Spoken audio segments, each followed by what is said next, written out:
결코 안 아프지는 않고 아프기는 한데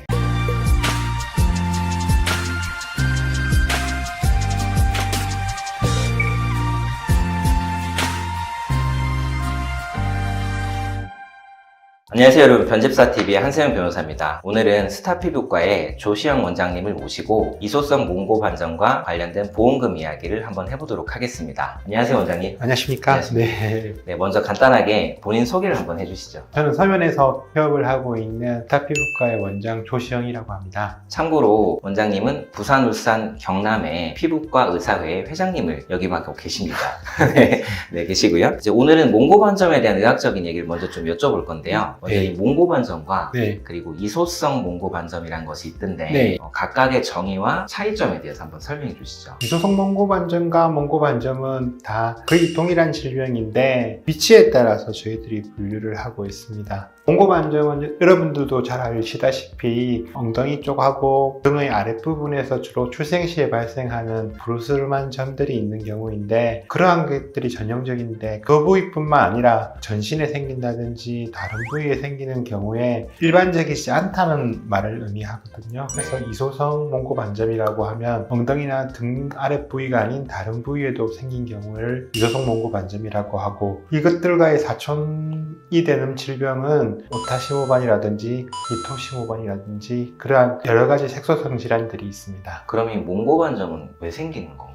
인종적인 경향들이 있는데, 몽고 반점이라고 해서 꼭 몽고인에서 유래된 것이 아니고 외국 사람들이 봤을 때 동양인에서 생기는 경우가 많아서 몽고 반점이라고 하였고, 실제로는 동남아시아라든지 남미 쪽이라든지 흑인에서도 발생하는 경우가 있고 백인에서도 드물게는 발생을 하지만 아주 드문 경우라서 백인들이 동양인에서 몽고 반점을 본 경우에는 이제 멍이 들었다고 착각해서 아동학대라고 생각하고 외국에서는 신고하는 경우가 많아서 여러 가지 에피소드가 있는 질환입니다. 그렇겠네요. 예. 네. 그럼 이 몽고 반점은 치료를 꼭 받아야 되는 병인가요? 보통의 몽고 반점의 경우에는 나이가 들면서 좀 보존되는 경향들이 분명히 있습니다. 분명히 있는데 이게 완전히 없어진다고 보장할 수가 있는 것들이 아니기 때문에 아이의 몸이 커가면서 점점 커지고 하면 나중에 안 없어지는 경우에는 그것을 실질적으로 치료하려고 하면 범위가 더 넓어지기 때문에 보통 어린 시절에 좀 치료를 하려고 하는 경향들이 있고, 조금 빨리 치료하면 더 좋은 경향들이 있어서 최근에는 치료를 조금 더 적극적으로 하는 경향입니다. 치료를 하지 않으면 몸에 다른 이상이 생긴다거나 뭐 그런 것은 없나요? 그냥 보기 싫을 뿐인가요? 네, 이거는 그냥 원래 인종적인 경향들이 있는 건데, 과학적으로 말하면 멜라닌 세포가 원래는 진피 내에 있다가 진피와 표피 경계 부위로 점점 이동해가지고 피부의 색을 구성해야 되는데, 진피 속에 있는 멜라닌 세포들이 위로 다 올라가지 않고 진피 내부에 그대로 남아있기 때문에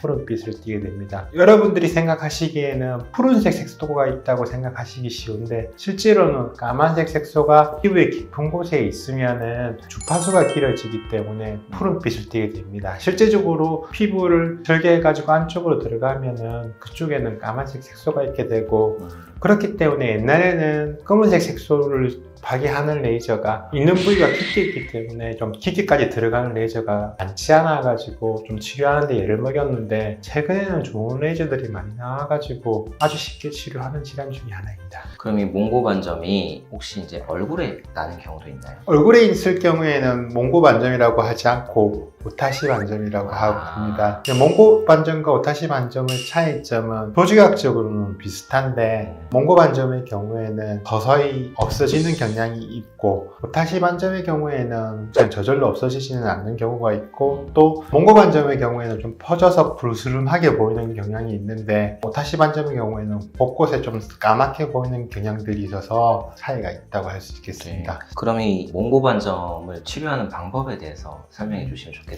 이런 것들은 아주 간단하게 말씀드려서 피부 속 깊숙하게 색소를 만드는 세포와 색소가 있는 질환입니다. 그렇기 때문에 검은색에만 선택적으로 반응하는 발생하는 레이저를 피부 깊숙이 들어갈 수 있게끔 조사해가지고 검은색만 파괴시키는 방법들이 요즘 많이 나왔습니다. 검은색 색소나 멜라닌 세포를 파괴시켜버리면 그것이 완전히 치료가 되기 때문에 아주 간단한 치료라고 할 수 있습니다. 그럼 정리하면 이제 레이저를 조사를 해서 네. 치료를 하는군요. 예, 표면에 피부를 검은색에만 손상을 입히기 때문에 네. 피부 표면은 멀쩡하게 놔두고 안에 있는 검은색만 파괴합니다. 피부 안에 있는 검은색 색소만 파괴하는 레이저로 치료를 한다. 네. 근데 이게 이제 이 이소성 몽고 반점은 아까도 말씀해 주셨지만 나이가 들면서 없어지는 경우가 많다고 하셨잖아요. 네. 그럼 이제 주로 치료를 받는 대상들이 아이들일 텐데 네. 이게 보통 어른들도 레이저 치료를 받다 보면 좀 아픈 경우가 있지 않습니까? 몽고 반점 치료는 어떻습니까? 결코 안 아프지는 않고 아프기는 한데 상대적으로 이제 아이의 경우에는 면적이 작지 않습니까? 네. 면적이 작기 때문에 금방 끝나기 때문에 저희들도 치료를 하는 경우에는 아이가 하면 울기는 우는데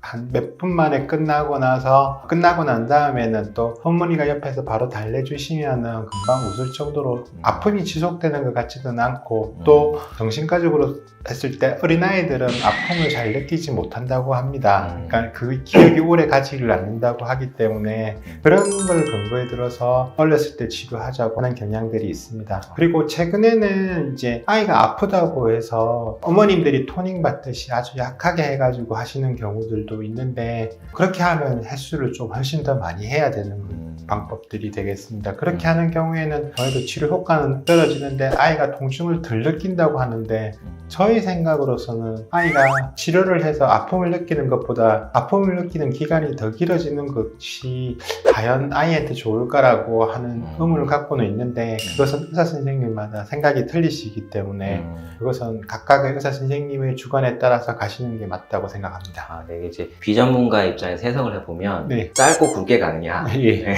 안 아프지만 안 아픈 대신에 좀 길게 치료를 받느냐. 근데 실제적으로 네. 안 아프지는 않습니다. 네. 아이 입장에서는 안 아프지는 않고 저는 아이가 병원에 왔을 때 공포스러운 순간들을 많이 겪는 것이 아이의 발달에 좋지 않을 거라고 생각을 하기 때문에 빠른 시일 내에 끝나는 것이 좋다고 생각하고 있습니다. 네, 여기까지 몽고 반점에 대한 의학적인 얘기를 조시영 원장님과 함께 들어봤습니다. 다음 시간에는 저희가 이어서 이 몽고 반점과 관련된 보험금 분쟁 이야기를 한번 해보도록 하겠습니다.